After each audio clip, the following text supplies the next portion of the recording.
Welcome, everyone, to another episode of Dialogue Over Division. And today I am really interested to hear what we're going to say with our guest, Max Fawcett. And I hope I said that right.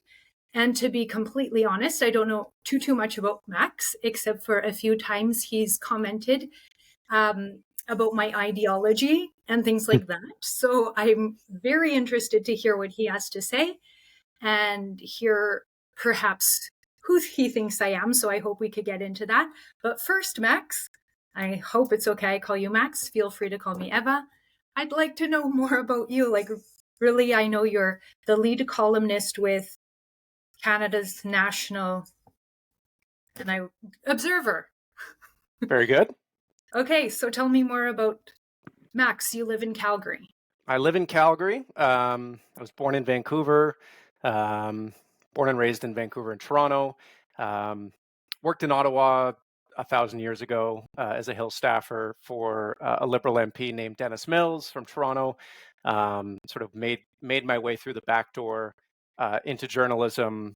I didn't go to journalism school. I sort of, while I was working in Ottawa, came to admire the journalists more than the politicians, and so kind of wanted to do that for a living. And so I moved to a very small town in northern BC called Chetwynd, spent a year there as the editor of their paper, moved to Alberta because there was a great magazine job there with a business magazine. Like so many people, I came here for opportunity and ended up becoming the editor-in-chief of Alberta Oil Magazine. Did that for a year. Went back to Vancouver, became the editor of Vancouver Magazine, went and worked in the NDP's climate change office. Did a stint in Toronto helping my dad when he was older, kind of prepare for a terminal illness. That was probably a little less fun than all the other stuff. And then eventually found my way to Calgary in February of 2020, right as the pandemic kicked in, and have been writing columns about national politics, about provincial politics, about climate change and oil and gas ever since.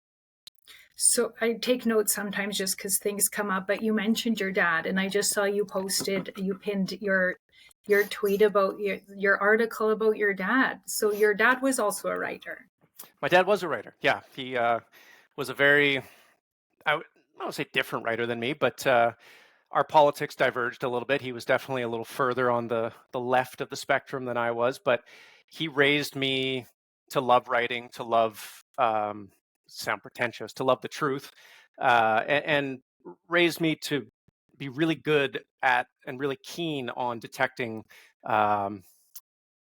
nonsense in the world. He used a more colorful word for it than that, but he raised me to be a critical thinker, to look at things objectively and really try to see things for what they are, not for how people are trying to make you think about them. And so that's sort of the thing that I take with him in my day-to-day life and try to bring it to bear on my writing. I think I would have liked him when you referred to him as breaking rules was his favorite pastime. Sounds like my kind of guy. Yeah. No, he loved to break rules, that's for sure. Well, that's why you're there, just so that we could learn more through them. Yep. But yeah, of course, so really sorry to hear about terminal cancer. Of course, is very difficult. That's certainly something we should be. Health is such a priority that we need to be talking about, but not for today's topic, I think. So I asked you about Canada's National Observer, and can you tell more about that? Like, where did that come from, and what exactly? Sure. Sure. So it's an online publication that started out of Vancouver. It's funny because it was started, I think, more than a decade ago, and when I was the editor of Alberta Oil Magazine, I was actually sort of antagonistic towards it. I thought it was a little too one-dimensional in the way that it covered oil and gas, energy issues, because it was from a very sort of Vancouver environmentalist perspective. And so I would spar with some of their people from time to time, but they were very good sports about it. I didn't think much of it. And then they sort of have expanded their coverage post 2015 to be a little more national, a little more national. They wanted to cover the whole country rather than just one corner of it. Obviously, climate change and environmental issues are still front and center, but those can inform a lot of different things. And when I was freelancing during the pandemic, they reached out to me and said, do you want to write some stuff for us? We'll pay you for it. And freelancers never say no to a good paycheck. So I started writing for them, and I just found the audience quality really good. The experience with the editors and the publisher was really, really rewarding. And then when I was about to, I wasn't about to have my son, but when my wife was about to have our son, they offered me a staff job because it has benefits, which I thought was really generous and kind of them. And I think I've repaid them with a lot of traffic and a lot of clicks. Some of my haters out there love to tell me that I'm government funded, but truth of the matter is, columnists are not government funded, and I bring in far more traffic and money than I take out of the company. So there's definitely some government funding in the positions of reporters there that cover these really interesting beats that probably aren't commercially or financially viable. But my role, there's not a dime of government money going into that. So I was going to ask about that. So some people that work or freelance with Canada's National Observer are funded by the government? Or Yeah, how does that work? so there's something called the Local Journalism Initiative, which is a federal program, and it funds reporter positions. I mean, the Toronto Star uses this, the National Post, the Edmonton Journal, the Calgary Herald. Basically all of the newspapers in this country are increasingly dependent upon this as a source of funding, because the advertising model for the media industry has just completely and utterly collapsed over the last, call it decade plus. So there are a couple of reporter positions, dedicated to covering climate files, things like that aren't as lucrative or don't bring as much traffic as opinions, and that is supported by the government. But opinion writing does not need any support. It is probably the one area of journalism right now that is doing better than ever, and bringing more traffic in than ever. So that portion of it it stands on its own. So two things come out of that. One is, I think the first kerfuffle we had was when I think I called you or used the term journalist or reporter as opposed to columnist, I think. So what are the differences? And also, why is it important? Sure. I mean, there's some disagreement about this, so I'll just give you my opinion. Other people can Yes. offer theirs. I think that columnists are journalists. I think that we come at things with an opinion. We have a perspective on the world, but we all should be bound by the truth, bound by facts.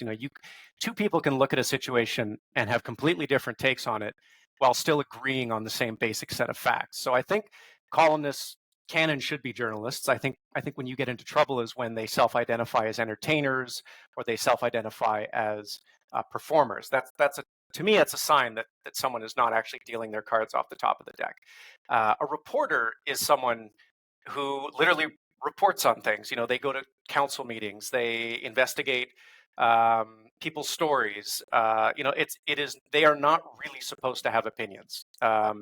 It is about what the facts tell them, what the people they're talking to tell them, and of course, everyone brings their own sort of bias into these things. I think that's a misconception out there, is that journalists are supposed to be neutral. I just don't believe that's true. We all have our own experiences in life that, whether we're conscious of them or not, it makes us have a bias towards some things against other things. And so I think our job is just to be transparent with people, to say, this is who I am, this is where I come from, these are the things that I believe, and you can sort of take my reporting from there. But reporters are supposed to be much, much more careful about that stuff than columnists. I mean, the way that I behave on Twitter, which I'm fine with. I serve a purpose. I enjoy it. But you couldn't do that as a reporter. You can't take strong positions on people, on issues. You have to be much more sort of open, and it's hard because you have people on both sides who really push you to say or do things. I feel for my colleagues who are reporters, because they have to walk a line that columnists like me just don't have to do. Okay, lots to unpack there. But first, you mentioned bias already, and people come to it. The one published article I have from my law school days was apprehension bias in the criminal context. So even, you want to tell in that situation, generally, if you're a witness, especially, you're not a party to the crime, you want to give as much unbiased. But even in those contexts, there's always going to be a little bit of a bias, and it just happens. So I totally see where you're coming from on that. So, very interesting, but was it different traditionally then? Like, have things changed? Because, especially given your dad and his background, you would have seen how things have changed. So, did it used to be more reporters, or what's happening out there in this landscape?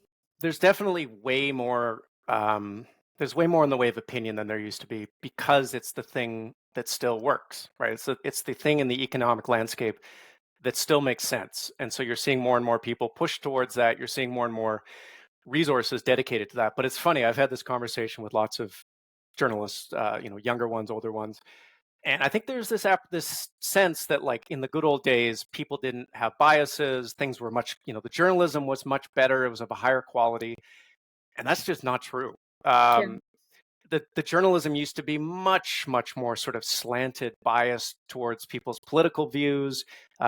It's just that there was no way for the reader to see that, right? And I think And call them out. and call them out. And I think Yeah. one of the good things about social media is that it has kind of lifted that veil a little bit, and it has shown people, how the news is made, and the fact that the people who are, whose byline is on a story, they might have an opinion about something. Now, journalists have had to sort of navigate that. It's been really challenging, tough, and there's people who have tried to make hay with it and say that the media is the enemy of the people and all this sort of stuff. But at the end of the day, it's just a lot of people trying to do their best in a really underpaid and increasingly sort of over demanding position. Um, the good old days really were good for the people who were doing it because you had less scrutiny, you had less oversight, you had way more resources, and you had more time to do your job. So I think that journalism today, in a lot of respects, is certainly more diverse. You Yeah. really can kind of pick and choose who you want to listen to. I think there are obvious downsides to that, but I would just caution people not to think that journalism was somehow purer and more fair back in the day. I think it was actually quite the opposite. Well, I think access to information too was so much harder. And again, going back to law school, even to because I think it's kind of comparable in some ways. For law, you look at precedents, and I recall even in law school, it was still the days, but the internet era was already coming around with the online cases. But I still had to learn to go to the library and find the precedents Mhm. in the library. So all of that would have taken now probably 100 times the time to get that information that now you could get at your fingertips. So I could see a parallel with how Well, reporters got information out to you. and the other And part of it is just the opinions that we all have.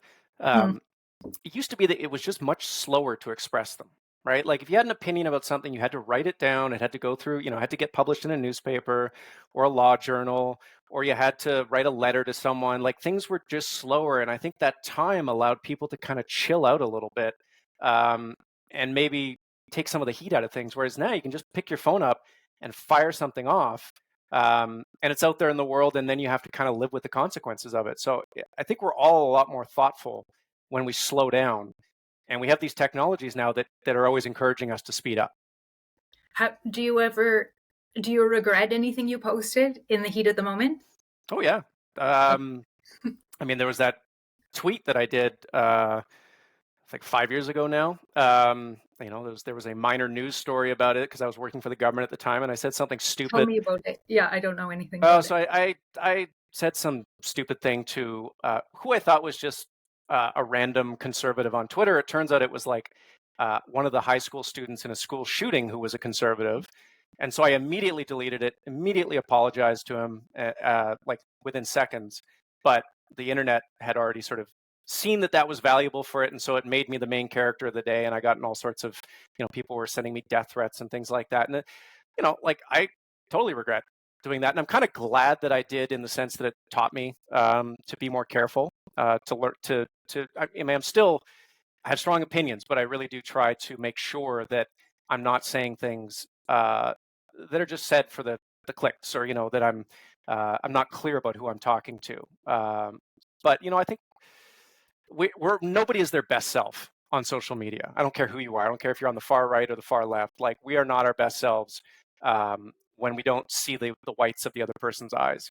And so that's why I try to do interviews like this. It's why, I've talked to David Parker and folks like that. Is I want to test my sort of worldview against the real version of the person I'm talking to, not this sort of, this digital avatar.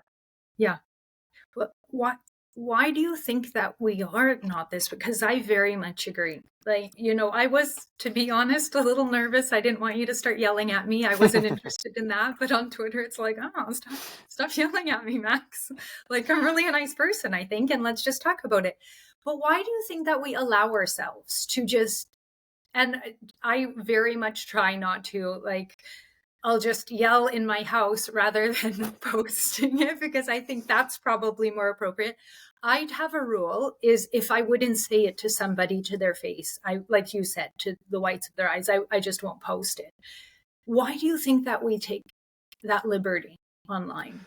I mean, I think part of it is the algorithms have kind of trained us to do that. I mean, all of social media is designed to keep us on social media. They want us to stay on the platform, so we see the ads, we interact with the content, and so the algorithms are designed to kind of push those buttons in our brains that make us angry, that make us fearful, that make us tribal, and we're not, we're certainly not immune from conditioning. I mean, it's funny, like, I have a young son now, and I'm sort of nervous about when he gets into video games, because that's a lot for little brains, and I don't want him to become sort of addicted to video games. But my wife pointed out, like, you're addicted to your phone.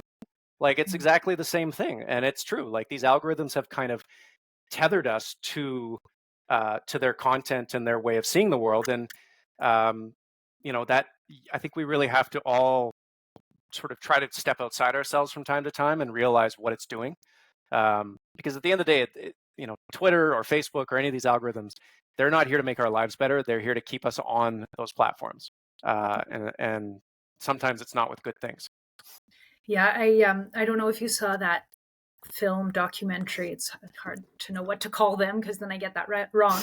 The Social Network, though, and they had the engineers that were behind like Facebook and Instagram, and that was their role, is to get you on the screen as long as possible, and that was very helpful to know. And they were saying that they were surprised that governments weren't doing anything to regulate, especially for kids. It was like ads for Saturday cartoons, as they made regulations in the end so that it wasn't targeting kids the way that they had it before. So these opportunities are available, but I think we have to be advocating for that. I don't think, obviously, the media companies are going to do it. Or no, they're not.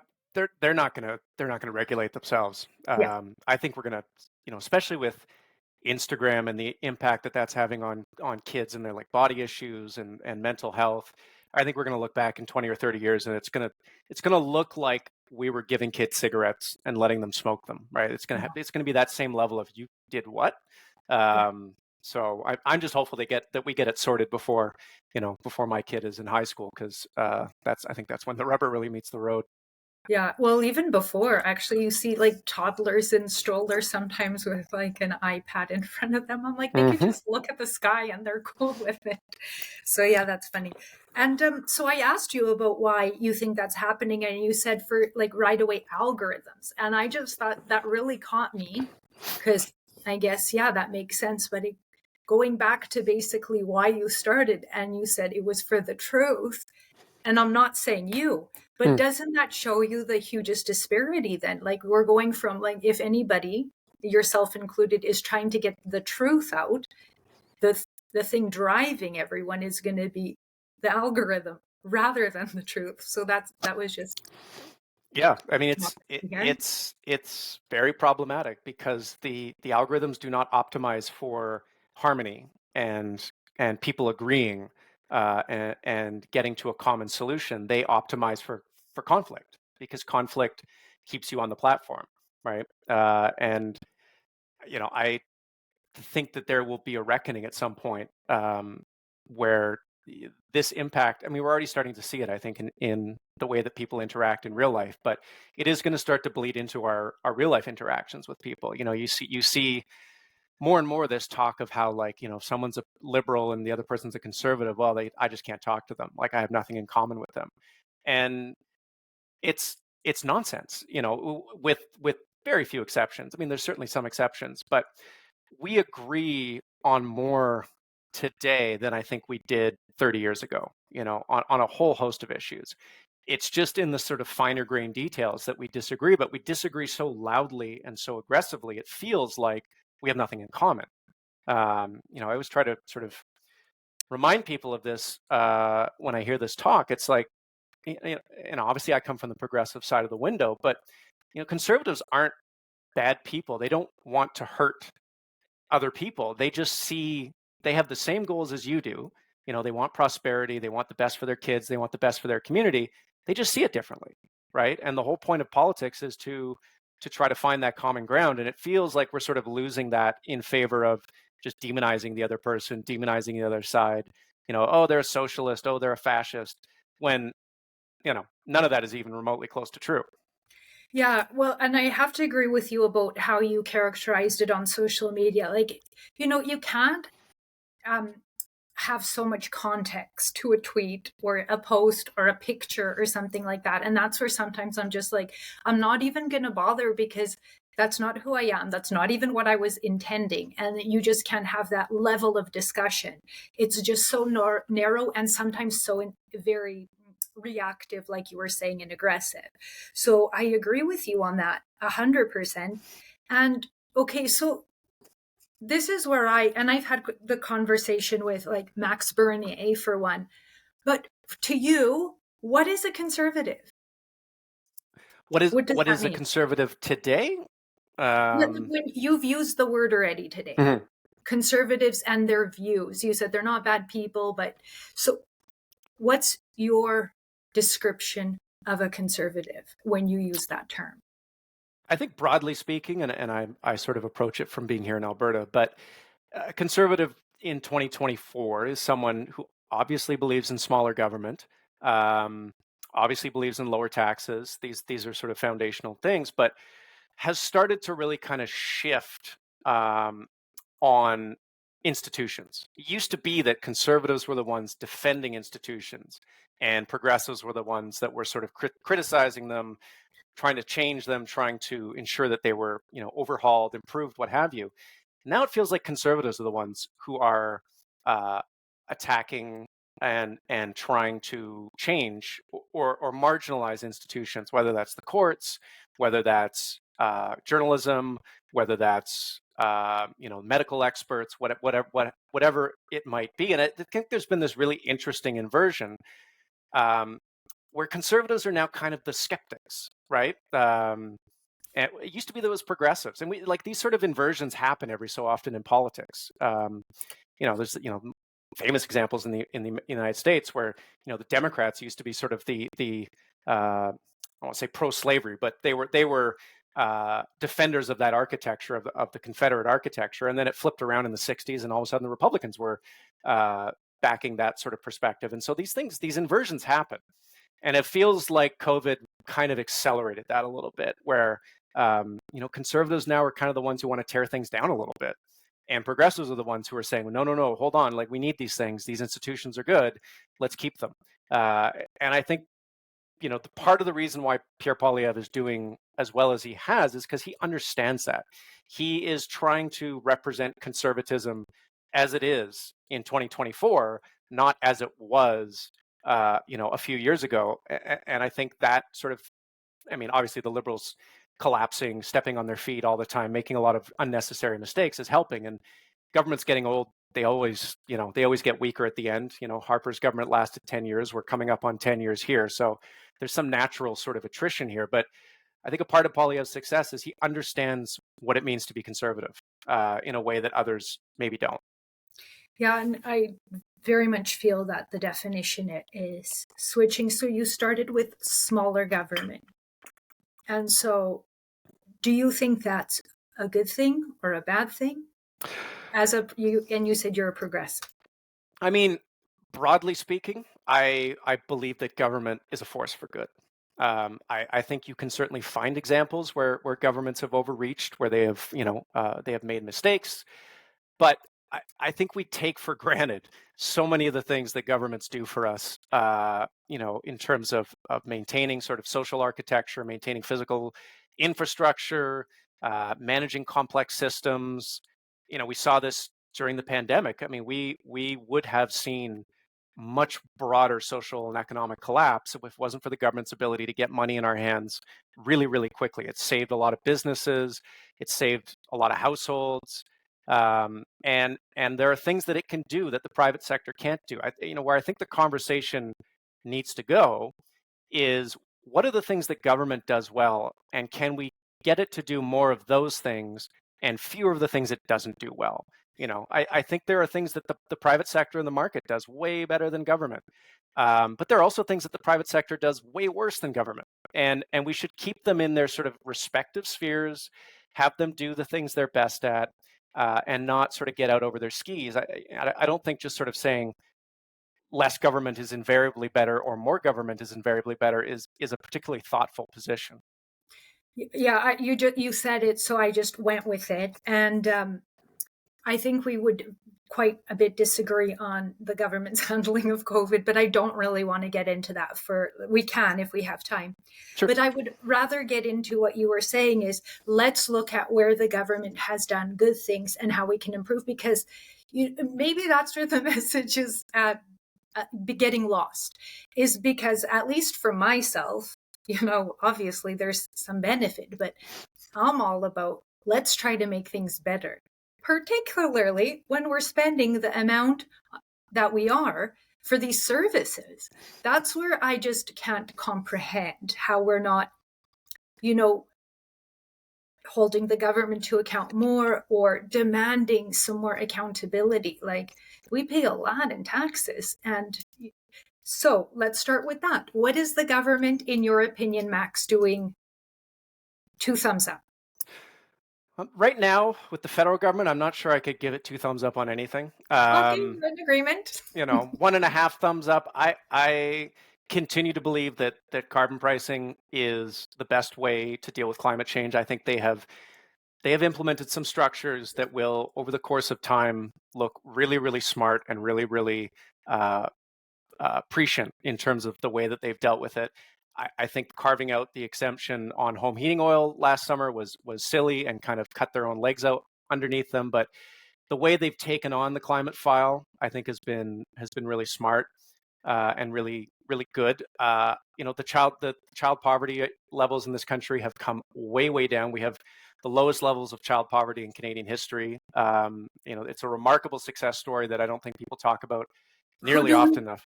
Who would we attribute credit to that for? The feds. Because the feds are the ones who transferred the money to parents. It's like it was just that simple. For the daycare stuff, or no, not for the daycare. So it's the Child Canada tax credit, the Canada Child Benefit Credit, started by the Harper government. So they get marks there. They were the ones that sort of designed the mechanism, and then the Trudeau Liberals came in and they basically doubled it. And just a straight cash transfer to low-income parents lifted hundreds of thousands of children straight out of poverty, and now we have the lowest levels in our history. So, like, that is, if you're one of those kids, that changed your life. As anyone who's grown up in poverty can say, going from basically hand-to-mouth conditions to where you have a little bit of money in the bank changes your life. And I think that is sort of an underappreciated success story. I know that the daycare stuff is getting dragged in conservative circles for not being, not delivering the results that it was promised. I would submit to you that a lot of that is because the provincial governments who are handling the money, A, haven't matched it, and B, haven't rolled it out in an efficient way. But, for parents, certainly like us, who were paying thousands of dollars a month in childcare, and that's been brought down to, the high hundreds of dollars, that's a big deal. That makes a big difference. Means people can get back into the workforce. It means there's more money for other household essentials. So, I think in time, when this government is sort of, when the history is written, they will have done some pretty big things. Time will tell whether those stick around after the next election, though. So I don't know if you were talking about any provinces in particular on the health, on the daycare thing, but my understanding is, it is an issue here in Alberta, Quebec, Ontario as well. So I don't know. I think it actually expands outside of just Alberta and not just a conservative government. So, in fairness, the governments in Alberta, Ontario, and Quebec are all conservative. And certainly in Alberta, yes. And certainly in Alberta, the real issue from the perspective of childcare providers is that the government of Alberta was giving them their money like weeks after that month's expenses had already been paid out. And so they were essentially asking the childcare operators to effectively loan the government the money for weeks on end. And these are small businesses. They can't afford to be lending out money at 0% interest to the government. So they finally announced that they fixed that. I think the announcement came out earlier this week that they're going to start paying these childcare providers in a timely manner. But it's not hard to see that that was a pretty deliberate attempt by the government to hamstring this federal program. And it's a federal program that they have not added a penny of provincial funding to. It's all federal money that's making it happen. Yeah, I know a little bit about this, but not enough to really comment that much. But also, from what I've seen, is it just was one of the most complicated bureaucracies ever created. And I don't think that helps anyone. Perhaps we can agree on that. So, I think the federal government had a preference for a certain kind of childcare, right? As opposed to just giving parents money. And I think there's a reasonable conversation to have around that. I think people can reasonably disagree about that. What I like about this conversation is that all the parties are on the same page as far as giving parents more support. And I think at the end of the day, that's the consensus point, is that we need to make sure we're doing everything we can to support young parents so they can have they can have the families they want to have. I know of people in Vancouver, where I grew up, in Toronto, where I've lived for a long time, who have had fewer children because they can't afford it. They want to have bigger families. They want to have another kid, and they look at the bills and they go, "We can't make ends meet." And so the fact that we have this consensus around doing more to support young families, to me, that's a good thing.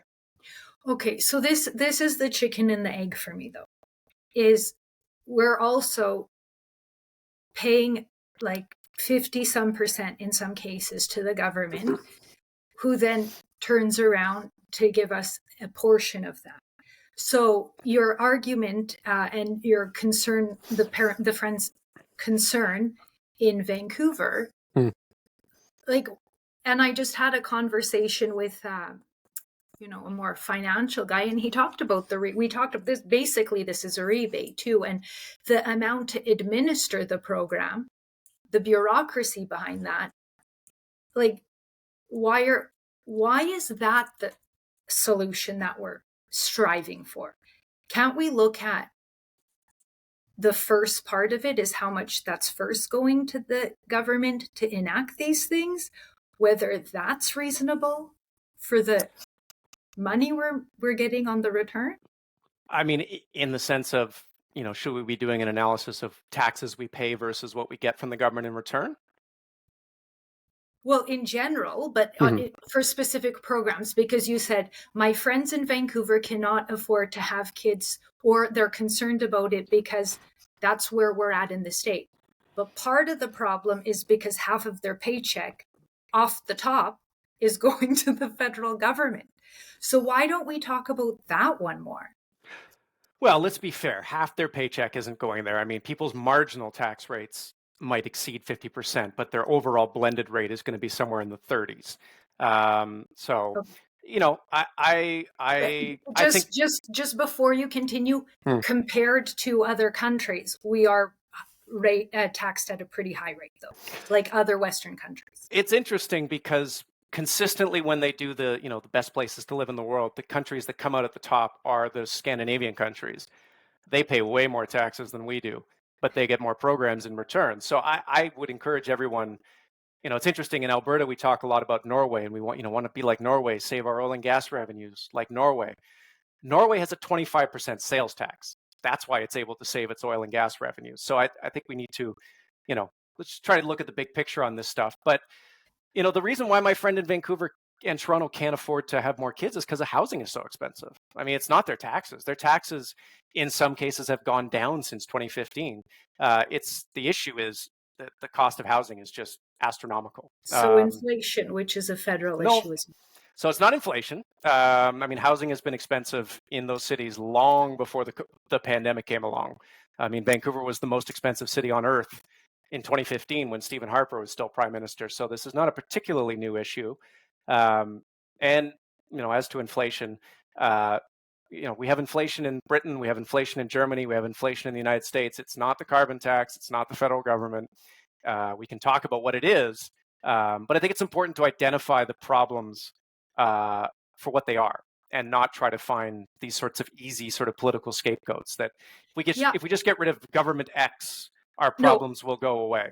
That's right? not at all what I was saying. But I think we have to look at the value we're getting from it. And one point too, when you're saying like, let's look at Norway and comparing Alberta, is it's very difficult to do that in any event because that's not the same kind of political setup we have in Canada. We have different levels of government, and just mass wise, we're so huge too. So I don't know. I think that that's a little bit of a not the appropriate thing to look at. I think that there's a lot of items that, like, do you really think, well, you just said the federal government doesn't have anything thumbs up. No, I said doesn't have anything that has 2 thumbs up. Right. Yeah. So, but you're okay with the amount of money that, like, if you were in a real business and you didn't get any 2 thumbs up in your real business, you probably wouldn't be in business very long. You would be double checking to make sure everything is working more effectively. And why aren't we getting the 2 thumbs up from our customers? Instead, what we've seen is the only increase in wages over the last year or two was in the public sector. And Alberta saw a little bit of a wage increase, but that was it. So, like, don't these things, we can't ignore those things, right? No, I think people should always be mindful of the impact of government policies on their day-to-day lives. I think they should also be mindful of people telling them things about those policies that aren't true. We see a lot of people blaming all of our problems in this country on the carbon tax, even though we know that's not what's driving food prices. We know it's not what's driving sort of economic performance. We've been told that by any number of experts, but it's more convenient to believe that it's this one thing, and if we get rid of it, happy times will be here again. So, I would challenge the idea that if a business wasn't getting 2 thumbs up, there's something wrong with it. Compare government to a large business like a bank or a telco. I don't think anybody is giving banks or telcos 2 thumbs up. But we could talk about that too. Why is it? But you don't have a choice. It's a service. It's like a service you need. Both of those. It's not a restaurant. It's not a yoga studio. It's not, something you have a lot of options with. But it's also a large organization that has a lot of moving parts. And, it is not ruthlessly customer focused the way a yoga studio might be. That's just a reflection. It's a reflection of complexity. The government of Canada has 40 million customers. It can't make them all happy by definition, right? You and me may have fundamentally different things that we want out of government. And if it does the thing for you, it won't make me happy, and vice versa. It's just, I think, the nature of a government that it's going to leave one side or the other not feeling like they're serving their best interests, but it has to balance both of them. Telecom in the UK, incredible. And I couldn't even venture how many more people. Singapore, public infrastructure. Like, I don't know if that would be just because it's big and complicated, they have a pass. Like, I don't agree with that. Okay. Because you could see it in other places. It's effective. And again, I said that earlier, it's just about better. It's not that nobody's saying do away with all of this, but as Canadians on this level, do you agree as Canadians we should be demanding or asking more of our government? I think we should always be asking more and better of all of our governments. That's sort of our job. I also think that we need to be reasonable in how we understand their behavior. There's been a lot of talk about the federal government being tyrannical or it's a dictatorship, and that sort of talk is just sort of wildly unreasonable and historically inaccurate. That it kind of makes the people who say those things just look silly. I mean, I don't agree with a lot of things that the government of Alberta does. I would never in a million years describe them as tyrannical, like a dictatorship or any of that other stuff, because they were democratically elected. Okay, They get to make that's decisions fair. I disagree with. That does not make them a tyranny. That does not make Okay, them a dictatorship. what about the fact that you couldn't get on an airplane in the country and travel to another part of the country or outside of the country? The behavior, like not whether or not they were elected, Mm-hmm. but the behavior, do you think that could be described as tyrannical No, or not at all? not Okay. for a And moment. that's because of the COVID stuff or Yes. No, not? no. Let's get into Okay. that just for a second. Sure. Again, the government's job is to protect and serve all of its citizens. And so those sorts of measures were intended to protect the largest number of people as possible. And that's sort of what a society is. One of the things that really disappointed me during the pandemic, and I have all the sympathy in the world for people who are running small businesses, certainly restaurants. Anyone who owned a restaurant during COVID just had a hell of a time because they bore the brunt of a lot of the provincial public health policies. But at the end of the day, we're here to look out for each other.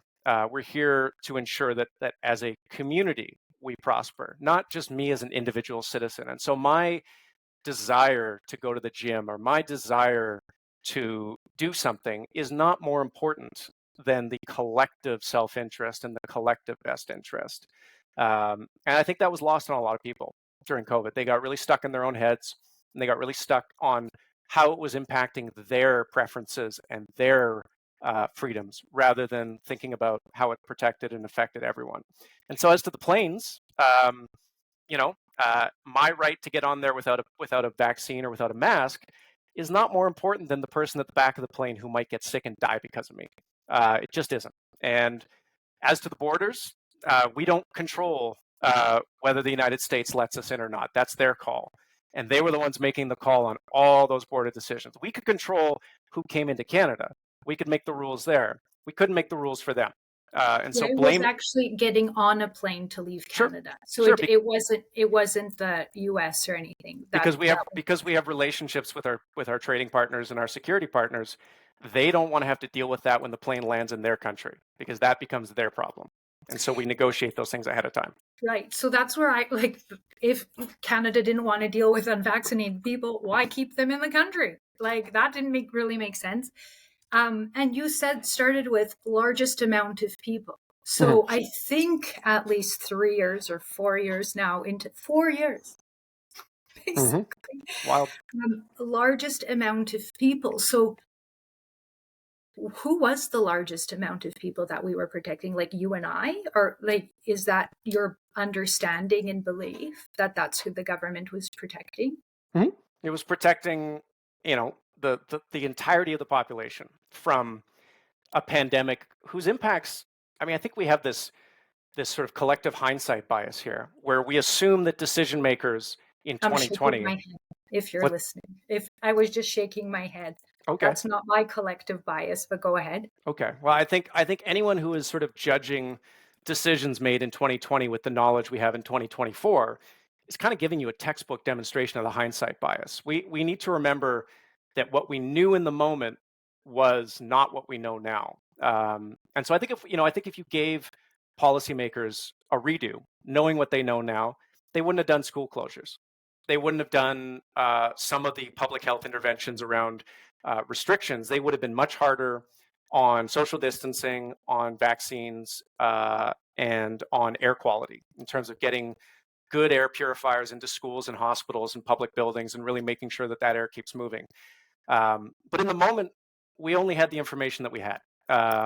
And I continue to believe that policymakers did the best they could with the information they had, and that cuts across partisanship. We had a very conservative government here in Alberta, a very conservative government in Saskatchewan, very conservative in Ontario, and they all did the same things. They all tried to protect people from a virus whose sort of ultimate impact at the time wasn't totally known. So yeah, we could talk about this for a while, which would be interesting, but I think a lot of that had to do with censorship. But let me explain to you my real life example and why I was like this. For me, this has nothing to do with hindsight. This was the Sure. moment. Healthy Food Cafe and Yoga Studio were my two businesses. Mm-hmm. I had a liquor store. Mine was closed. Liquor store open for the public. Convenience store opened on the other side with cigarettes. And I'm like, and we're talking about a global respiratory pandemic. And I'm like, this is strange. So just the reason I think it's super interesting, this discussion, is what, in your view, is the definition of health in Edmonton, in Canada, in Western society? And do we align on that to start with? Probably not. I mean, where do you land on childhood vaccinations? I don't have a child, and I'm not really. Anyway, but if you did, I just asked first, what does health mean to you? Mm-hmm. Because health means I think that this is a conversation we've not had for 4 years, actually longer in this country. I have been so blessed to have an opportunity to travel the world teaching yoga. And I've seen how life in other countries. And I think that I feel in Canada, and I didn't think we'd be going here, is we have so much and we're not living. And it's actually, unfortunate.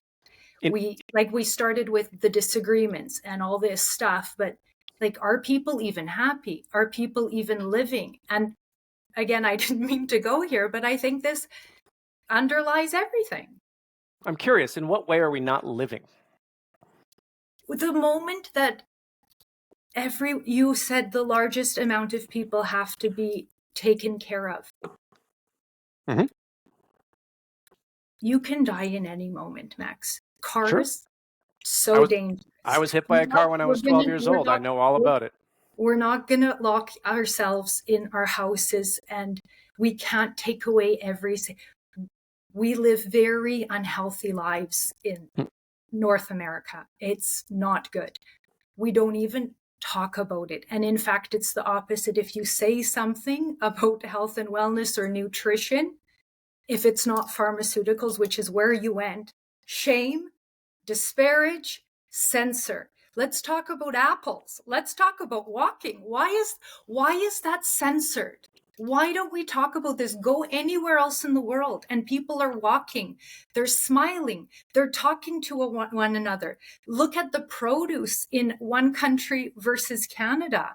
We don't eat 20% of what's in the superstore, in the stores, I think is legitimate food. The rest is pure ingredients of chemicals. And is that not something we should ever talk about? Just say, that's fine. So lots to chew on here. Let me try to do it in order. Look, you're talking to someone who's born and raised in Vancouver. I think everyone should be fit. They should be healthy. They should be active. They should eat a good diet. I am religious about what I eat. I'm very careful with those things. Physical fitness is the best pain relief you can possibly give yourself. It's the best antidepressant in the world. Yeah. You will get no argument from me on any of that stuff. But is anybody talking about it? That's what I don't understand. They are. Hold on. You'll get a little argument from me about the quality of produce versus like the United States or Great Britain. I mean, I've been to both countries plenty of times, seen their grocery stores. They got nothing to write home about either. The sugary cereal aisle is 3 aisles wide in most American grocery stores. So I'm not comparing to the States. This is a cultural problem throughout the West. But it's when people put those things up as alternatives to getting vaccinated for viruses, getting vaccinated for childhood disease, that's where I have a problem, because they aren't alternatives. We know that. We've seen that any number of times, with children who are raised by, naturopaths and whatnot, and they die of the measles or something. The measles are coming back, Eva. The measles, the thing Yeah, that we eradicated so long ago, and now children are getting sick and dying from it again because there is this idea that somehow pharmaceuticals are all bad. Like, yeah, and like we don't have to go down this rabbit hole. I'm just talking about a baseline, which is where you started, and I appreciate that. You said eating, moving. Moving is the best antidepressive, you said. I've never heard any public health official say it. All I heard was go home, put on a mask, and shut up. And that's not helpful. That's not helpful for people. And look at where we are right now. Division and anger, and it's not healthy. And I think Canada is better. I think Canadians are better. We used to be known as very friendly and nice people. And Max, I don't know, do you feel that that's where we're at right now? I don't think I think it's always been a misnomer that Canadians are nice. We're polite. All of my experience traveling has told me that Canadians are polite, Americans are nice. There's a big difference there. I agree. But I agree that public health officials probably should have spent more time telling people, in addition to social distancing and wearing a mask and all these things we want you to do, go for a run, eat a healthy meal, make sure that you're taking care of yourself because this is really hard. This sort of sacrifice that we're having to make. But I also think it's important that we understand that there are times in our history where we have to make sacrifices for other people. You look back to the Second World War in Great Britain, where you had the Nazis bombing, and people had to turn out their lights. They had to sleep in subways. They had to make sacrifices for the common interest. The ones that we had to make were nothing. I mean, putting a mask on, it's child's play. It was not a big deal, and I don't understand how it got to the point where it was this big flashpoint of like, if you wear a mask, you're good. If you don't wear a mask, you're bad, or vice versa, depending on where you come from. It should have been, if you put a mask on, you're showing that you're willing to care for other people, even if you don't think it's going to work. It doesn't cost you anything. There's no cost. Okay, well, right? And so that's where I come from, a very practical and commonsensical background.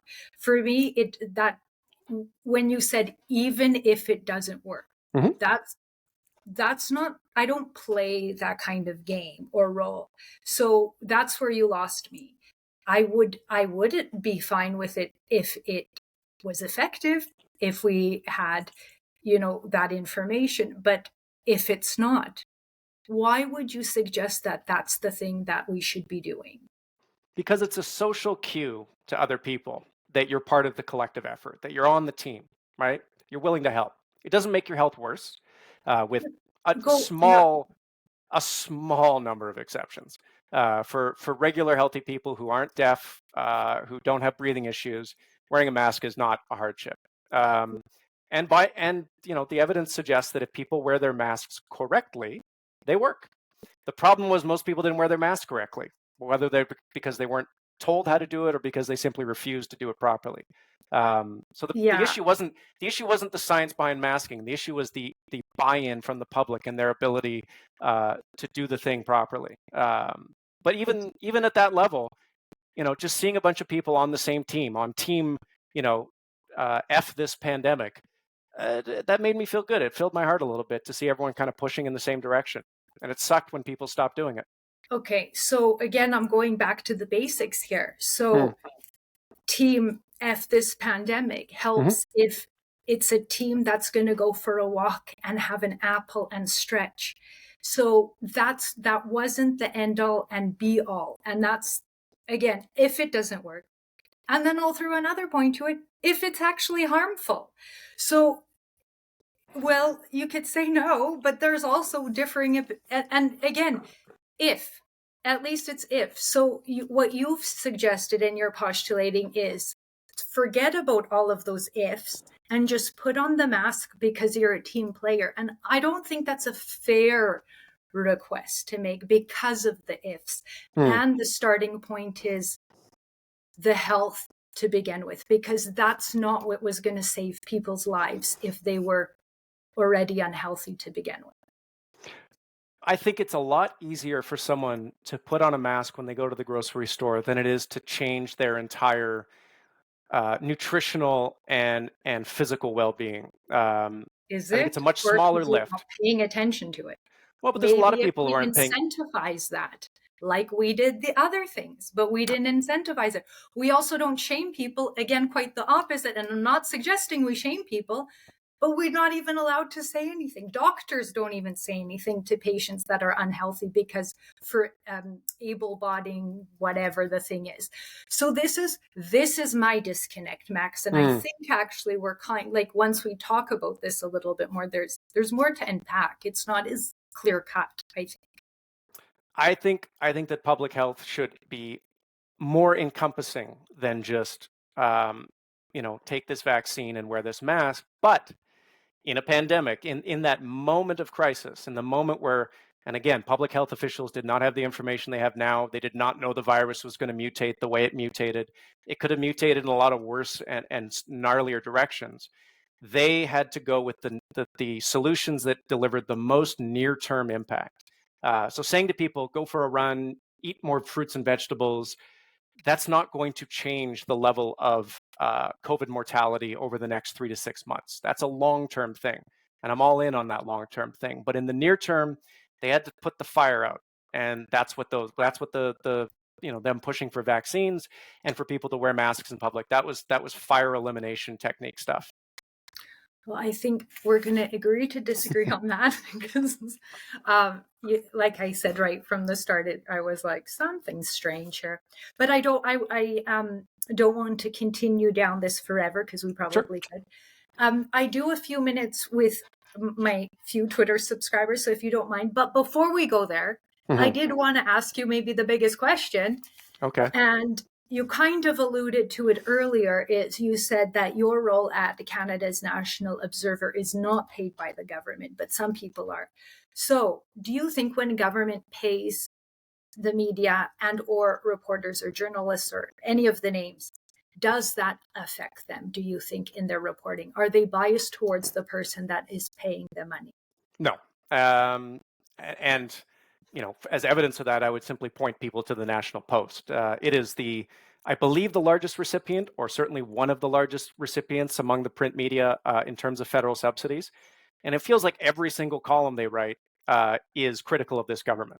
I don't think their reporting slants towards this government. I think their reporting, if anything, slants away from it. So, journalists bring their worldview to the table long before there's any sort of funding that helps support their job. I think the problem is around perception, right? We are the mainstream media already has, I think, a trust issue with the public, one that kind of started when Donald Trump was elected. The sort of rhetoric that he and his supporters have used about the media being the enemy of the people, which, again, that's some pretty dark stuff from our history. That has really kind of contributed to it, the sense that the media is sort of biased against conservatives. And don't get me wrong, like there is some bias there, right?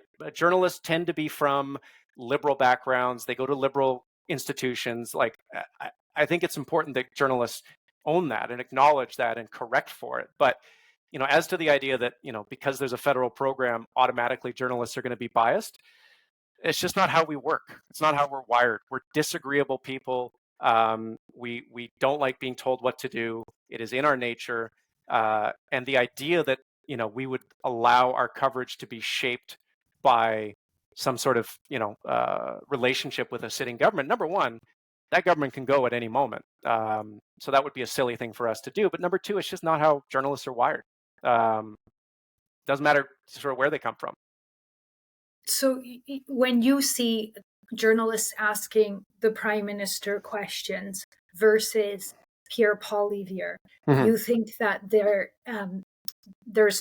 it's the same level of questioning and accountability?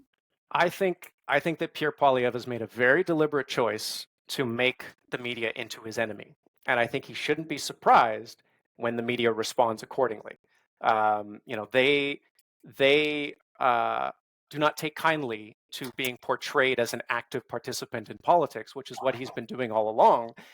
But in terms of the content of their questions, I think if you just took the tone away from them and just wrote them down on paper, they're just as probing and inquisitive to him as they are to the Prime Minister. There's no there's no favoritism that I can detect in terms of the way things are covered. I mean, this is the thing. Bob Fife, who writes for the Globe and Mail, he's sort of, one of the most experienced veteran reporters in Ottawa. When the Harper government was in power, everyone thought that Bob Fife hated conservatives. They thought that he was a liberal guy. He didn't trust the Harper government. And as soon as Trudeau came along, it flipped. And all of a sudden, people thought he was opposed to the Liberals. The Liberals are always complaining, oh, that Bob Fife, he's out to get us. He's always writing these stories that are critical. And no, it's just his job. Whoever is in power, Bob Fife is going to make them uncomfortable. He's going to make them squirm. He's going to write stories that they don't want written. That is his job. And that's, to a greater or lesser extent, what every good reporter does in Ottawa and around the country. So explain to me how it's not their job to report on some of the largest legal cases in Canada that personally I was involved in, including cross-examining the Prime Minister and working for some of the Freedom Convoy participants, launching the largest in Alberta class action on behalf of businesses, a vaccine injury, and the travel, 6 million or so Canadians affected by the travel mandate. One story from all of mainstream media. Isn't that Canadian content that they should be reporting on? Well, I think they reported pretty thoroughly on the convoy and the testimony into it. When you cross-examine the Prime Minister, they were covering all of that. Let me stop you if you're saying that they covered it very thoroughly without ever having a conversation with some of the people that they were covering. So I don't know how you cover a story without ever having, like we're having. Well, right I'll tell you, because your testimony, your cross-examination rather, was public. They could see it, they could watch it, and so they could report on it from that perspective. It's not the media's job to do public relations for class action lawsuits. That's not at all the comment. So I'm going to stop you because that's not the intent. But you seem upset. You seem upset that you're not getting the coverage that you're due. You feel you're due. Okay. Not at all, because this is not about me at all. But with the Freedom Convoy, we could leave it there on the Public Order Emergency Commission. That's not it. Don't you think Canadians deserve to know about lawsuit, about the constitutionality of whether or not the government went too far with the travel mandates on that level only? Not about me. This is about Canadians. I think they would find out about it when the court rules on it, which is the correct time for them to report on it. It's not their job to report on a court case that is pending or is in process or is being heard, especially if it's it's being brought by a private class of litigants. Once the court decides on it, once it renders its decision, I'm sure it would get covered, and Canadians can be informed accordingly from there. I would submit to you that part of the problem is if a lawyer makes it clear that they do not trust the media, that they do not like the media, they do not believe that the mainstream media fulfills a useful function in society. The media happen to be composed of real people, and they have a lot of different stories they can cover on any given day. There's far, far fewer of us than there ever has been before. They are going to look at that and go, you know what? I'm going to cover this other story because this person is openly hostile, not just to my coverage, but to my existence. Wow. Yeah. Because I would submit to you that that's what you said their job is to report, but it sounds like it's personal. So that's different. No, it's not personal. They're people. It's different. Well, yes. So they still have a job to report. They have a job to report, and there's any number of issues out there on a given day that they can choose to report on. There are not enough reporters for the stories that are out there, much less legal cases that litigants or their lawyers want to advance. Like, so by the way, it's about the case. Well, but I think it is a little bit about the lawyers. No, because let me just say the one thing to comment on what you have already said is they should be doing it once the decision is made. And we could double check, but I don't think any national paper reported on the decisions of the travel mandate once it was heard. And yet there was reports about the lawsuit that was filed by one of our former clients with mainstream media. And you're saying that that's content that's more appropriate, and or is that personal then? I think we know the answer, and you don't actually have to respond, because I think that just kind of opened that it's up. conflict. It's conflict. If it bleeds, it leads. It's one of the oldest saws in journalism, right? Okay, what does that mean? So I'll give you another one. Sure. Are you familiar with the concept of a man bites dog story? No. Okay, so one of the things that people are taught as journalists is you don't report on things that go the way everyone expects them to. So, you know, if council puts forward a bill and it passes and everyone votes for it, that's not a story, right? Because it went the way people thought it would go. But if there's a big brouhaha and one councillor sues another councillor, then you report on that, because that has sort of man bites dog characteristics to it. And so I think when you have people suing former colleagues of theirs, former allies, people who are in the same movement, there is this spice to it that makes it rise to the level of reportage, right? Whereas if it's just, I mean, again, if a firm wants to do public relations for their case, they're free to do that. But that is not something that rises to the level of a story in a story meeting for journalists. Yeah, right? but that, I think part of the issue is there is a failure to understand what news judgment is. This is holding the government to account. This is not just a story. And in fact, that's where public relations is somebody suing a law firm or lawyers. But when we're talking about holding the government to account, that's something, I don't think we're talking about this. It's not marketing. Right. That's informing, educating, helping Canadians understand. And I've been very vocal about this. I didn't ask for this platform, but it was handed to me on a silver platter because people were demanding and desperate for this information in Canada. And where was the mainstream media? People wanted this. People needed this. And people needed what? Information about this stuff, about the lawsuits, helping inform them about what's going on instead of censoring and suppressing and dividing and causing anger. So hold on. Like, help elevate the conversation. You think that the media is now censoring you? I didn't say me. Again, this has nothing to do with me personally. This is about informing Canadians. And wasn't it your cases that you're talking about, though? I mentioned those because those are the ones that I've been dealing with. So it is about you. No. How is it about me when it's a lawsuit against the government so that 6 million Canadians were affected by the travel mandates? And not, I think there was one report on it by one journal. So it was reported on. I'm not asking for credit about me, so I don't know where you're getting that disconnect. And this is not a public relations thing about how good my law firm is or how good of a lawyer I am. This is about Canadians not understanding, number one, what happened with the travel mandates. Okay, so, we got a lot of messaging from the government, and then okay, if I didn't believe that, then what? Or if I want to challenge that, then what? That's where there was a massive disconnect. Right.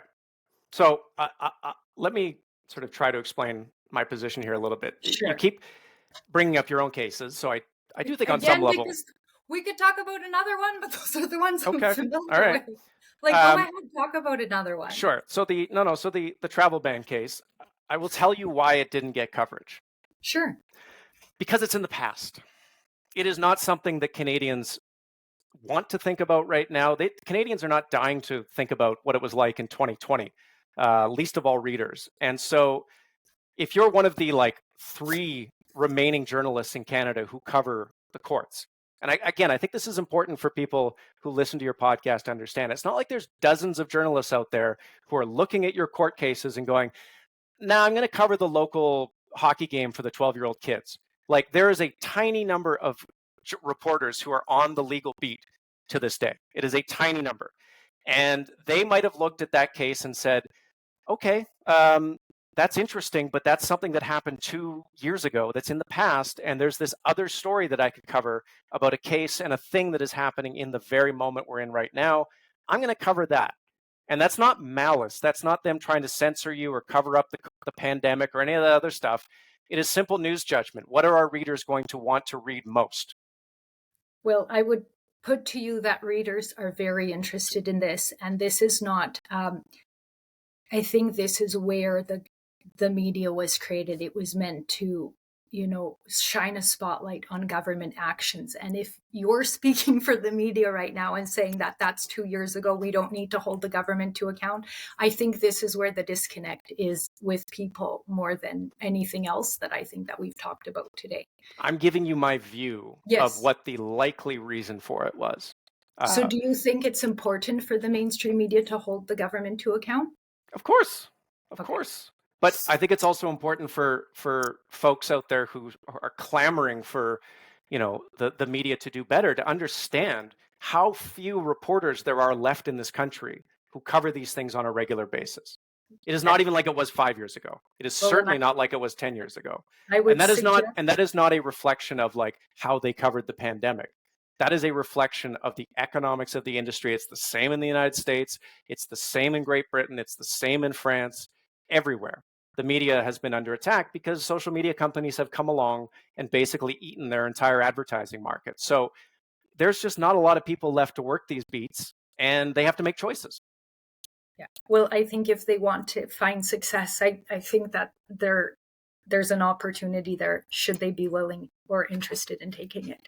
I'm curious if you will indulge me with one question. One question. Do you think Tucker Carlson is a good journalist? I don't even know enough to, I don't know if you're a good journalist, Max. I don't follow you guys. I have a job to do. I've seen I read your article about your father. I thought that was great. I've seen some of Tucker's, episodes. But when he went to Russia to interview Vladimir Putin, did you think that was good journalism? I don't know what is good journalism right now. I like what I do because I feel I'm helping inform people. I think that more dialogue is better than less. I thought it was an interesting conversation. My family's from Poland and Ukraine. He talked about, and I chatted with my mom about the history. From that perspective, I don't know, Max, and this is one thing I was going to save for later, but who do you think I am? Do you think that I'm what is your perception of me? Because I think you have one, and I don't really have one of you, just so you know. That's nice. In a way that I'm not a judgmental person. So you already took offense to that, I think, when you said, okay, that's nice. I want everyone to have a lovely life and with our government, elevate the conversation and have better.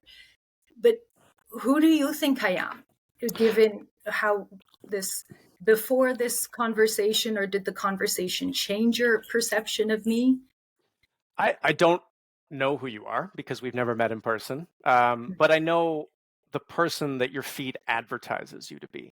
And those are choices that we make. And I guess the reason why I asked about the Putin stuff and the Tucker Carlson stuff is because I've seen you sort of elevating content that appears to align with some of the stuff that Tucker Carlson has been saying about, the war in Ukraine being bad, and we should stop supporting them. And boy, Russia's not really that bad after all. And I thought one of the fascinating things about that interview he did with Putin is Putin blamed Poland for starting Second World War. He directly blamed Poland for being the cause of the Second World War. And do you know what Tucker Carlson did? Nothing. He just sat there and took it. Now, if he was a real journalist, he would have pushed back and said, I'm sorry, sir, but that is not how the Second World War started. You cannot blame Poland for being the instigator of World War II. That's what a real journalist would do. It's not what Tucker Carlson did. Well, again, I'm not going to be the one to judge why, because I think you said this earlier, is hindsight is 2020. See, that's my Polish coming out. is, how many people said terrible things about my cross-examination with the Prime Minister, and sure, I could have done different things. Even this podcast, I could have been better. But from one thing I'll say about that one interview is he looked confused to begin with, and he did a further interview where he's like, I didn't expect him to talk about the history for an hour. I'm not defending the man in any way. I probably would have been confused. I had no idea how this conversation would have gone. I was happy to hear it. But already, like you said, you started when I asked you about who do you think I am? And you said you direct yourself to the news clicks or news feeds. I don't even know what you're talking about. No, I think what does that mean? You present yourself on social media Yes. In a way that I think is very engagement worthy. But you poke, it's interesting. And I know that people point this out, but you have it on your feed that you dialogue over division, which is why I'm here. But you tweet things that are almost always divisive, right? It's always criticizing the Prime Minister, criticizing the war in Ukraine, criticizing. I'm going to stop you because you said criticizing the war in Ukraine. I don't comment on that because I'm not knowledgeable enough on that subject. Like, there's a lot of stuff going on and my family is on the border. So I'm confused and I'm not making comment on that on purpose. But you understand that when you elevating somebody else and their content doesn't attach to me, and I think that's an endorsement. Failure of Canadians if that's what we're going to do. No, because I am only myself and I can only control myself legally, financially. I'm responsible for myself. I'm not responsible for anyone, let alone Tucker Carlson. Okay, he's got his own things. You're the lawyer. You're the lawyer here, and I want to ask you a lawyer question. If I retweet somebody who tweets something defamatory, am I participating in the defamation? That'll be an interesting case to have. I don't think that Canada's seen that. I think I'll give you my perspective. I think if you share somebody's content, you are implicitly endorsing it. Okay, then I think that's a very good case to bring forward, and I think we need more cases to clarify this. One thing you had said earlier that I really wanted to touch on, but I didn't write it down. COVID? Government? Yeah, no, all of those. Okay. All right. No, well, I guess we're... Are we at an impasse? No, not at all. Yes, but then I forgot it, which is helpful in my life because I look forward. That's one thing I try to do, is not worry about the past all the time. But like, I don't want to leave it on this because it's a bit awkward. So I had another question about online censorship and hate speech bills and just your thoughts on that. And maybe we'll end on that. And if the thing comes back to me, then we'll go back to it. Deal. I think that we need to be really thoughtful about this kind of thing. I thought it was really interesting that Michael Geist, who is a professor of law, who's been very critical of the government, federal government, came out today and said, actually, this bill looks pretty good. It is not sort of a pre-thought or a sort of precognition sort of bill where it criminalizes people for for intent, but it really does address the issue of online harms. And it's this thing where we really haven't caught up to the threat level on the internet sometimes. I think, the internet is this great gift in terms of productivity. It's this great gift in terms of entertainment and distraction and connection. I think that's one of the things I'm not going to say I admire, but that I respect about sort of the Convoy community is they built a community around their beliefs and around their worldview. And you couldn't do that before social media, or it certainly was much more difficult. So, the internet can be this great place. It can also be this horrifying place. And especially for young people, especially for young women, in terms of the bullying, in terms of the sharing of images, things like that. And so I think it's good that the government is trying to crack down on that. Obviously, there are some concerns around, you don't want to criminalize, how do I put this? The line between hate speech and critical speech can be quite thin. And I think the government has to be very, very careful about where it lands on that. It cannot be criminalizing people who disagree. It cannot be criminalizing people who have different ways of thinking. It cannot be criminalizing different worldviews. We have to be very thoughtful about how we define what hate looks like, but we also have to be realistic that it is out there. And there are people who are trying to spread it and benefit from it and monetize it, whether it's, the explosion of anti-Semitism in the wake of the invasion of Israel, or anti-Islam sentiment. Like, there's all sorts of this stuff out there right now, and I think we need to be really kind of better about not being partisan about this. I think we have a common interest in making sure the internet is a safer place, especially for young people. So, yeah, I don't disagree. And I haven't looked at this in a lot of depth, but for me, it's let's try to elevate the conversation. I've used that a lot too, instead of suppressing. Like, let's educate. And I don't know if you know anything about that side of me too, is I founded an entire organization that's just meant to help educate Canadians about their legal and political systems so they could get more involved. Because one thing is for sure is the level of civic discourse in this country could use a little bit of a tune-up, I think. Oh my goodness, couldn't agree with you more. I mean, so yeah, if people understand the impact that their speech is having on others, that's educational, helpful, and maybe we wouldn't have to criminalize things. If we, and I'm not saying this is going to happen today, but we talked about a short-term and a long-term solution, and I think there's opportunity for long-term. So that's just all I wanted to add. And then I remembered what you had commented on, and that was the biggest grievance, my dialogue over division, because I am a lawyer, and my job is always, that's what you do. You have somebody on the other side that is arguing with you. I was reading Justice Ruth Gator Ginsburg's book. She very progressive, and her bestest friend on the Supreme Court of the United States, Scalia, the most at the time conservative. But they were able to have these discussions. So that's all I mean by dialogue over division. I don't want to silence other people, and I don't think I should be silenced. You said I'm critical of the Prime Minister. Yes, you didn't even give him 2 thumbs up. So I'm just bringing awareness to it. And when people keep saying, and that was one thing you commented on too, was, you're supposed to be dialogue over division. Sorry, I'm not going to be roses and rainbows all the time. But I want to 100% hold the government to account and say, let's do better. Let's acknowledge that we don't have a 2 thumbs up government, and let's see what we could do about it.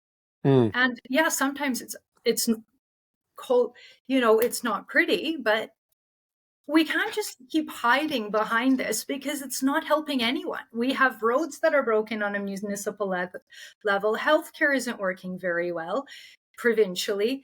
Federally, as you said, there's, a couple things that are going well. We have First Nations that don't even have clean water in this country. No, there's lots of things that we should be working on, and ways that we could be spending our energy that are probably a lot more productive. I mean, I think my bone of contention would be that if you're interested in dialogue over division, I think it's incumbent on you to sort of dial the temperature down, not up. And sometimes your posts dial it up, not down. I'm glad that you're doing that institute, or the education outreach. I think that's fantastic. I think if more people understood how our government worked, how it actually worked, we wouldn't have had people coming to Ottawa with a letter saying they wanted to overthrow the government, right? We wouldn't have had people coming to Ottawa for issues that were actually provincial jurisdiction. I think we have a lot of work to do in this country on making sure people actually understand how the Charter works, and understand that Section 1 of the Charter of Rights and Freedoms is right there at the beginning. Rather than imagining that our rights and freedoms are the same as our American brothers and sisters. So I wish you good luck on that. Thank you. Well, you'll be happy to know that a book is coming out too. So it encompasses, I started doing these classes, and then with the handouts, I'm like, I think I need to turn this into a book. So I do hope to elevate the discussion, and of course I can do better, and I will try to do that. And I encourage you to do the same, Max. Okay, I will do my best. Okay, well, thank you so much, and we'll end here. Okay.